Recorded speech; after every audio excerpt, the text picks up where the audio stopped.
Alright, so I've got a pile of PEX fittings. They were all connected to a bunch of PEX tubing. It was all done incorrectly. The crimps weren't right. It was on the outside of the 2x4 studs. It was done by some well-meaning volunteers.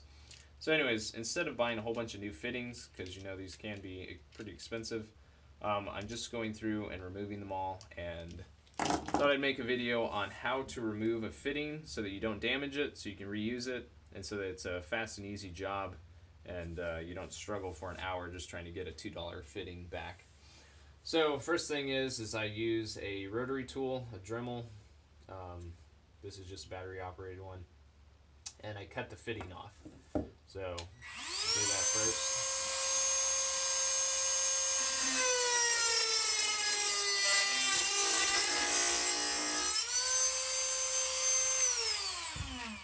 So then I stick in my knife right here after I've made that cut through, and just pop it apart. So after it's popped apart, just grab it with a pair of pliers and remove it. So now that I have just the PEX here, the easiest way to do this is with a torch, and I'll show you that method, and then I'll show you how to remove it with a knife. So I just turn on my torch here, put the PEX over it like marshmallow. I'm trying not to burn it, but it doesn't really matter. The brass fitting is not going to get hurt by this, but I don't want a bunch of fumes from melting the PEX. So once I do that, I just grab onto it with a pair of pliers so I don't burn myself. And it comes off really easily. I mean, it's super easy. So that's the fastest way, especially if you've got like a T and you've got a bunch of fittings on it. You just roast that whole T, get it nice and warm, and they just fall off. So that's a quick and easy way, and you can do a bunch really fast like that.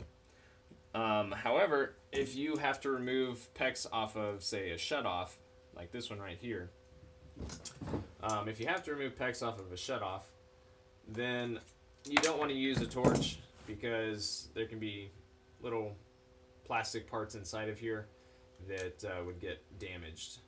Not all of them are like that, but I just prefer not to take a chance on damaging any internal parts in a valve. So I take my knife, and you can do this as well with any kind of PEX fitting.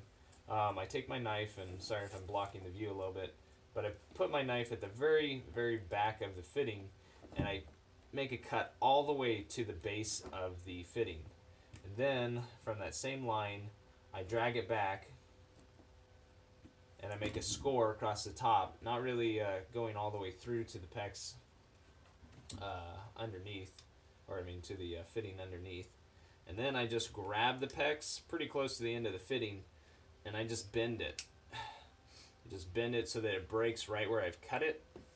See if you can see that. So right where it's, come on, focus on this.